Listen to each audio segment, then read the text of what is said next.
Hello, fellow collectors. Today we're going to be talking about Superman Last Son, Bizarro from DC Direct. And on the back, or on the front here, we see Superman Last Son series, 1 action figures, and a big Bizarro guy. On the back, we can see all the characters that come with this. We have Zod, Ursula, Superman, and Bizarro. And this comes straight from the pages of the best-selling Last Son storyline from Action Comics. So Superman is in for a surprise when he takes in a Kryptonian boy who is the son of a longtime enemies, Ursula and Zod. So we have a short bio of these, so we'll go ahead and zoom in here so you can pause and read. And I'll even include the other side. There we go. So this feels like a very heavy figure. So let's figure out what he weighs. He doesn't weigh 0.4 negative. Come on, you can do this. Reset.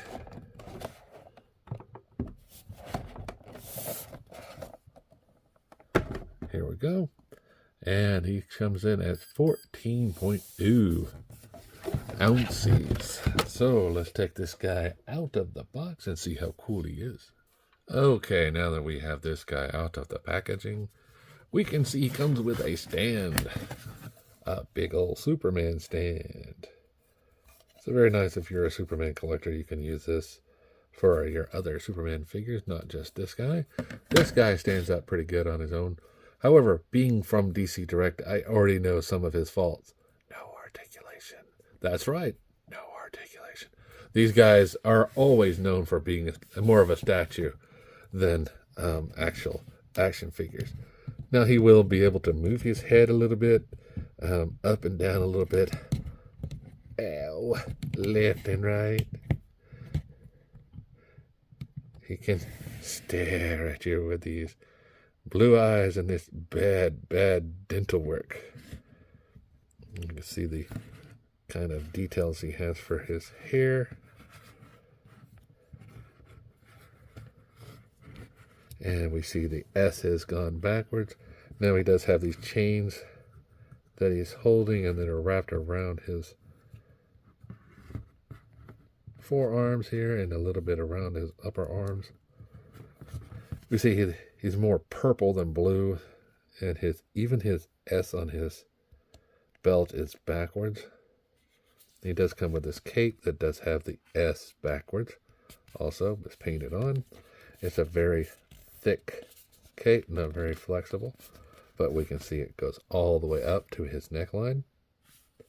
Now he does have one foothold for the Superman stand. Yeah, so his arms move up, they move around, no articulation, upper thigh, or upper elbow bend, but no bicep swivel. Now his wrists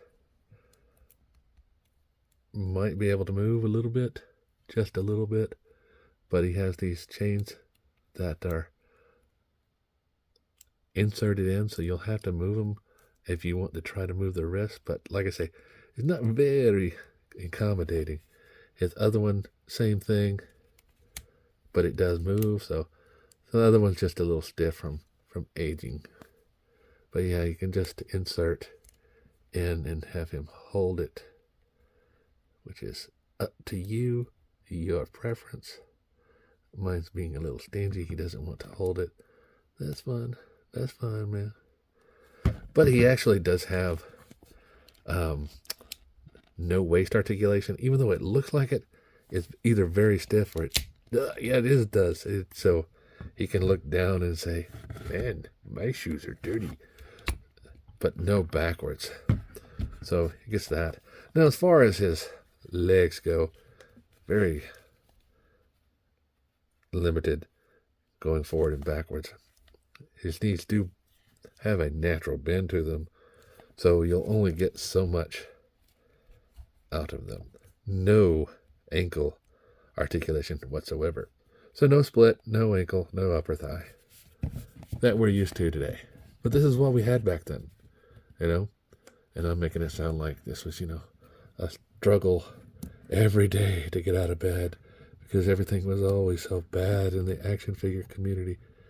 It was good. I mean, that's the thing. These figures are a little bit old to today's standards, but back then they were sought after. Now he does have, like I say, a bend in the elbow. You can insert these in. Like I say, mine's being a little temperamental right now because Bizarro is just that way. So I'm going to stop worrying about that. Stop messing with that. Now we already know this guy's big, thick Superman type thing.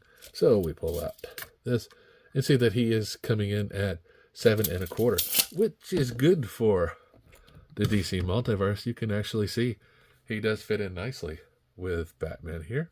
So, I mean, your other DC figures will look good next to him.